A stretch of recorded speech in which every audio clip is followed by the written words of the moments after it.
स्वागत है आपका मेरी इस छोटी सी दुनिया में। So hello everyone, welcome back to my channel. I am Jiya as a CBSE 9th grader starting a new journey as a content creator and as a study vlogger. सुबह की शुरुआत मेरी कुछ इस तरह से होती है। सुबह उठते ही मैंने सबसे पहले भगवान को प्रे किया, देन मैं चली गई थी ब्रश करने क्योंकि I don't want to waste any time. क्योंकि आज संडे था सो आई डिसाइडेड कि मैं थोड़ा सा लेट उठूंगी, तो मेरे लेट उठने की वजह से मैं कुछ ज़्यादा लेट हो गई थी। सो मैं यहाँ पे फटाफट से अपना बेड को ठीक कर रही थी ताकि मैं जल्दी से बाकी सारे काम कर सकूँ। After cleaning my bed I decided to read my novel, जिसको मैंने बहुत ही ज़्यादा दिन से नहीं पढ़ा था। हाँ, मैंने बहुत ही ज़्यादा दिन से जो है वो नोवेल को नहीं पढ़ा था। और आज का मौसम is so beautiful. And then मैं चली गई थी अपना नोवेल लेने। तो मेरी नोवेल का नाम है द स्टेशनरी शॉप ऑफ तेहरन। ये बुक काफ़ी ज़्यादा अच्छी है। इससे पहले मैंने पढ़ी थी साइलेंट पेशेंट।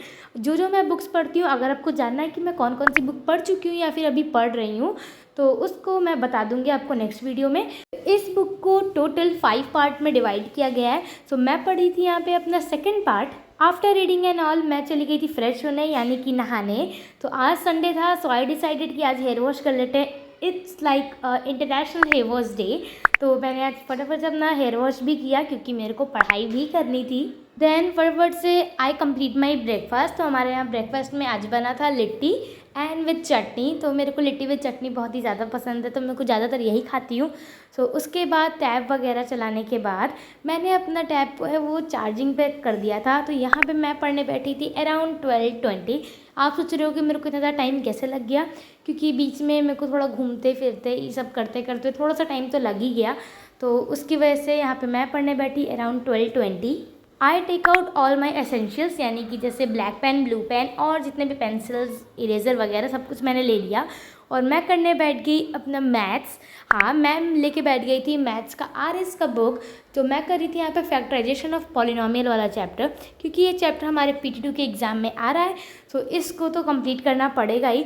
तो मेरे को इस चैप्टर का बिल्कुल फैक्टराइजेशन ऑफ पॉलिनोमियल का कुछ भी नहीं आता था, F भी नहीं आता था। सो आई डिसाइडेड कि इसको ट्राई तो करना पड़ेगा कि जब तक मैं इसको करूँगी नहीं तो मेरे को आएगा ही कैसे। ठीक है, तो मैं इसको यहाँ पे कंप्लीट कर रही थी। तो यहाँ पे ये इतना ईजी तो है नहीं कि मैं इसको डायरेक्ट पूरा कंप्लीट कर लूँ। मेरे को इसको करने में आराम से 5 डेज़ लगेंगे, क्योंकि इस चैप्टर में अराउंड H या I तक एक्सरसाइजेज हैं। तो इसको तो कंप्लीट करने में बहुत ही ज़्यादा टाइम लगेगा और मेरे को ये बिल्कुल भी नहीं आता है, तो इसको तो करने में और भी ज़्यादा टाइम लगेगा। इसको मैं समझ रही थी अपने सिस्टर से। एंड जो हमारा नीव बैच है उस पर भी भगवान की कृपा से उसके भी यही वाला चैप्टर चल रहा है, यानी कि एल्जेब्रिक आइडेंटिटीज़ वाला चैप्टर, यानी कि NCERT में जो 4th चैप्टर है वो चल रहा है। पहले तो मेरे को लगा कि ये चैप्टर जब NCERT में है ही नहीं तो ये RS में क्यों दिया हुआ है और हमें क्यों करना है, क्योंकि इन दोनों के नाम भी काफ़ी ज़्यादा अलग हैं। वो पॉलिनोमियल पे बेस्ड और ये एल्जेब्रिक आइडेंटिटीज़। मेरे को तो बिल्कुल भी वो नहीं लग रहा था कि दोनों मैच कर रहा है। बट कल जब मैं अपना क्लास कर रही थी नीव बैच का, तो हमारा एल्जेब्रिक वाला चैप्टर ही चल रहा है। कल था लेक्चर नंबर 2। सो मैं सोच रही थी कि ये तो उसी से मैच कर रहा है, क्योंकि उससे पहले मैंने एक बार ट्राई करने की कोशिश किया था। तो मेरे को फिर बाद में पता चला कि हाँ ये वही चैप्टर है। तो मेरे को अब डरने की बिल्कुल भी ज़रूरत नहीं है, क्योंकि मैं अब जब ऋतिक सर से उसको पढ़ ही रही हूँ तो क्या दिक्कत, क्योंकि मेरे को ये चैप्टर बिल्कुल भी समझ नहीं आ रहा था। लेकिन मेरी सिस्टर यानी कि मेरी दीदी वो मेरे को इस चैप्टर में काफ़ी ज़्यादा हेल्प कर रही थी, क्योंकि ऑफकोर्स मेरे को ये चैप्टर बिल्कुल भी नहीं आता है। एंड ये हमारे PT2 में भी आ रहा है। It is so difficult for me. यार इसमें 9th चैप्टर है, तो यहाँ पे मैंने अपना 9A जो है कंप्लीट कर लिया था, जिसमें 32 क्वेश्चंस थे। यस इसमें 32 क्वेश्चंस है, जो कि सच में बहुत ही ज़्यादा थे। बाकी एक्सरसाइज में भी 66, 65 ऐसे ही क्वेश्चंस है। आज का संडे मेरा कुछ ऐसा था as a 9th grader. So now that's it for today. I hope you guys like this video. Then bye.